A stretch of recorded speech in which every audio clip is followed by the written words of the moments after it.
Okay, to begin with, I'm going to ask y'all a few questions. Okay? Firstly, tell me how many of y'all sleep on a bed? A bed. Raise your hands. Yeah? Okay. How many of y'all roll over in your sleep? Kiti jana lolta? Don't feel shy. Raise your hands. It's okay. How many of y'all have fallen off your bed? Quite a few. Quite a few. That's nice. Okay.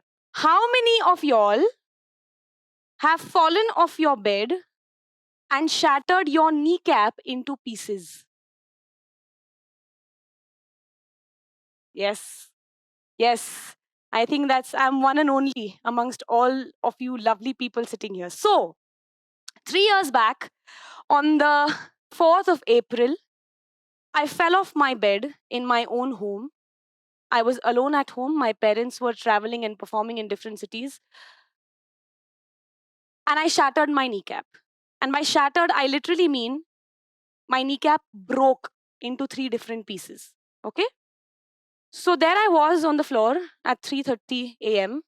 and I was screaming, "Oh, I'm in pain, something's happened to me," because I was absolutely dead asleep. And then I realized that there's nobody in the house. So if I scream, nobody's going to listen to me. So whatever has to be done, only I can help myself. So I figured out a way. I called the doctors at 4 a.m. I called a few friends, and then I got operated 2 days later. What happened after that was that my leg was in a cast for 2 months at least. After that, the cast would go off. But my recovery process was almost 6 months.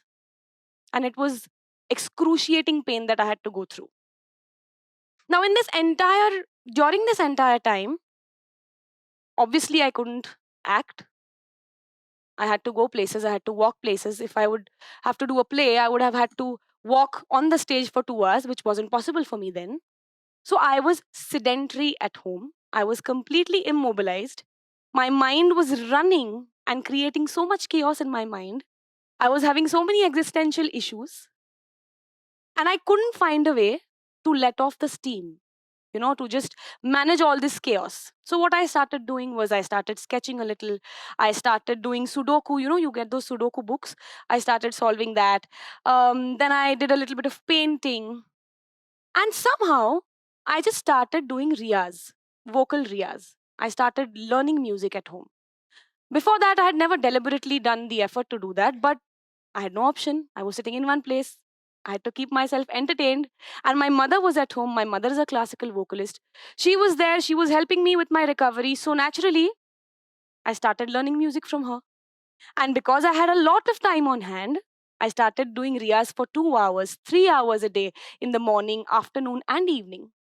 And I think that when you do something without any exact aim, but when you put your heart and soul into it, somebody is watching you. Some universe, God, somebody is watching you, and somebody gives you opportunities to take it ahead from there. Just like that. A few months later, I was asked to participate in this singing reality show. It was a singing reality show for actor singers. So basically, actors who can sing or who like to sing, and they had to compete with each other. Fine? Are you all with me? Are you all with me? Good. Now hold that thought. Before going ahead, I'm going to take you all a few years back. That is after my 10th standard. Now, I'm sure in all your houses also, just like mine, there was a Mahabharat. Hai na? About what I should do after my 10th. Now, I don't understand, okay? Them fighting. My family on the verge of separation for what I have to do. Okay? After all of that, after all those fights and everything, finally I decided that I want to pursue arts. I went and I enrolled in an arts college. I was doing theater, I was learning dance, I was doing a lot of extracurricular activities, to put it that way, at that point of time. But I never really knew what I want to do. I never really knew that, okay, this is what I want to do. I want to become an actor. I never knew that. So I thought, okay, now I'm done with arts. Now I'll do law. Okay? So I did my bachelor's in law. Okay, I'm good at studies. I'm doing pretty well. So I did my master's in law. Huh. After that, I realized I'm still good. And I don't think I've been doing intercollegiate, I've been doing a lot of theater activities in college, but I never thought that I could be an actor. So I applied to NYU, New York University, for Master of Science in Global Affairs. And unfortunately, I got through. But then I realized that my entire college life, okay, so basically, a lot of people have told me in life that they think that I became a lawyer by mistake. Because my professors, my principal, my teachers, my colleagues have never seen me in a law classroom. They've always seen me in the auditorium of my college. Because throughout my college life, I have only done theater and theater related activities, and I was good at it. I was getting awards for acting, for dance, for singing. So, unknowingly, my track had always been theater and acting. But still, I got through NYU. So much money me and my parents have to spend, that must be spent. So I decided So I decided, yes, I will work hard. I want to pay loans all my life. I will do that. So, so okay, now September is coming. I have to go. And I'm ready, like figuring out ठंड के कपड़े कहाँ से खरीदने हैं and all that, okay? And I got an award, a quite prestigious award for acting in Mumbai. Until then, my parents were also like, हाँ ठीक है बेटी जा रही है, हम लोग भी artists हैं. We know how difficult the life is. You know, why do you want to pull her in that? Good that she's going there, she'll work from an AC cabin, her life will be chilled. But after I got the award, they thought that there might be some chance that she'll fare well. I feel that they were thinking that she's not good at all. Why we don't want her to fail? It's okay. Let her be safe. But after that, some recognition I got, they were like, no, no. So they sat me down. There was a great parental intervention. They said, listen, beta, we've been artists all our life, and it is a difficult life. You know, there are times when we have to work for 20 hours a day, and then there are months that we don't have work at all. And it is true. You know, it's the most insecure job in the world. Also, being an actor, it is the most dependent art form. If you're a painter, if you're a singer, you can do riyaz at home, you can paint at home. How am I going to act at home? I'll only have to lie to my parents. So, like, what acting am I going to do at home? It comes from living. So, they told me that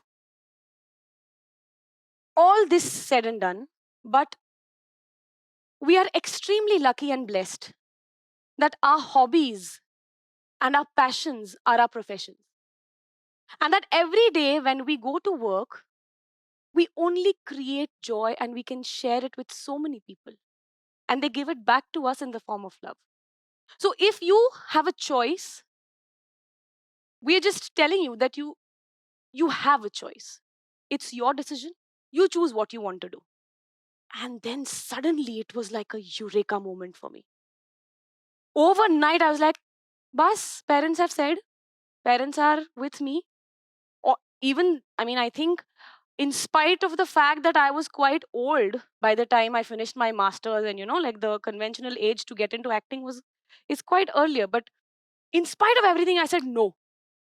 Thank you, NYU. Very nice, wonderful, but I want to stay back. I won't pay loans, but being an actor, no one will even give me a loan. So that will be even worse. But still, this is what I choose. I want to be an actor. I want to struggle. I'll figure it out. So there it was. That decision was made that I want to be an actor. Now, these two phases in my life were very interesting. One was a confused phase where I decided that I want to be an actor.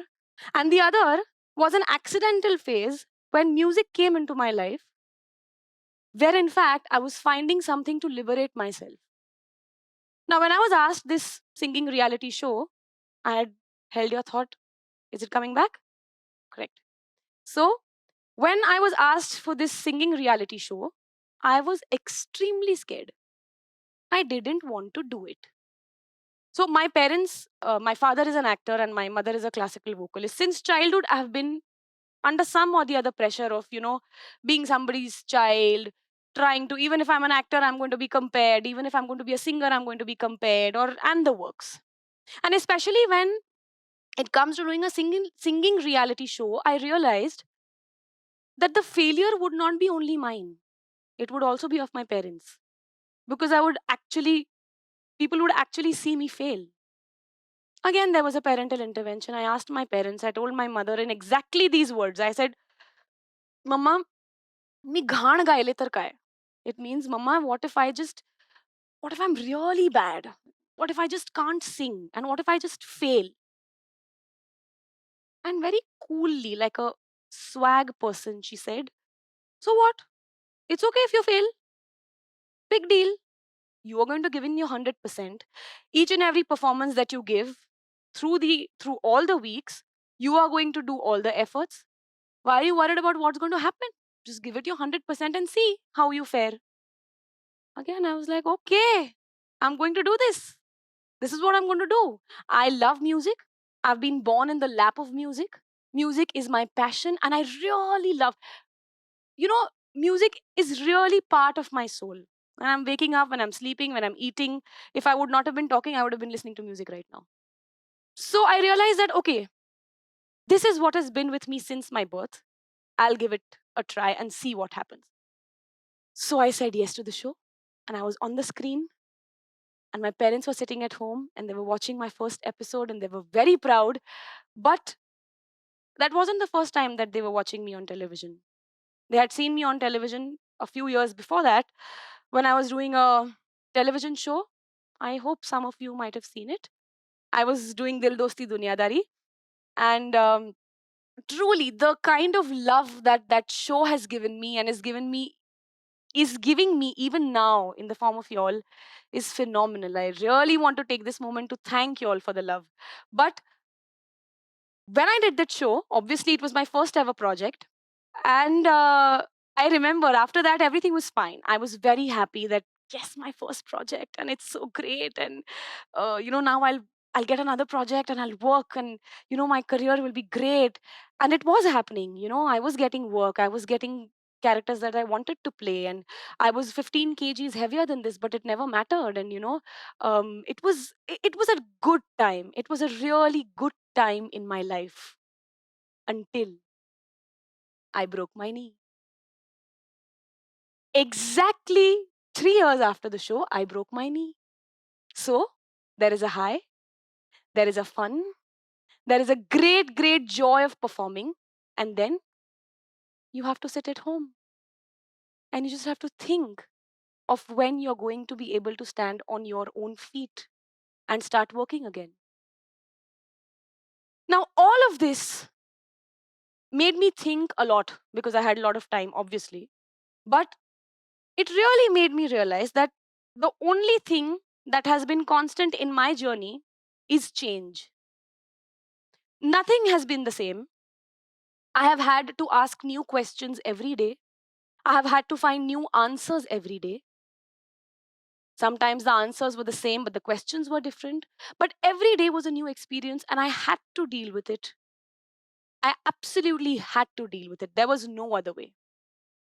The other thing I realized was that failure, the moment you take away its power to threaten you, it makes you secure. And the moment it makes you secure, you don't fear it anymore. It only becomes a learning. Because I truly believe that mistakes only require correction and not punishment.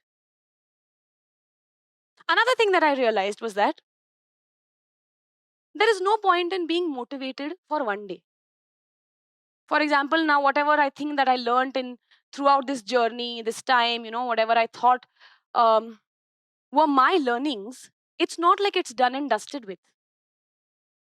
I have to remind myself of those every day. Every day, I have to pick myself up. I have to pick my heart, my soul, my mind in my palms and remind myself of what I have been through and what I think I am capable of. For example, when I was doing the singing reality show, it wasn't like the moment I decided to do the show, all my fears had gone away. It wasn't like that. Every week, when I was given a new song to prepare, that fear would creep in. And I would have to make an effort to leave it behind and follow my passion and believe in myself. Similarly, before I was walking in, while I was waiting for her to introduce me, very kind words, I must say, I was cursing myself that why am I putting myself through this? Why do I have to do it? I'm an actor. All my life, I've played characters, which means that whatever I speak, I don't have the onus of that. The character or the writer has it. I am only a mere person playing a character. But when I'm invited here, I have to be Swanandi. है ना? That means I have to say what I feel. That means I've put myself open for judgment. That means I'm going to fear what if people don't like what I'm saying.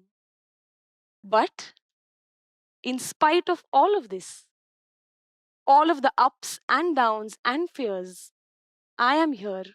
I am Swanandi. I am an actor singer, and this is my story. Thank you. Thank you.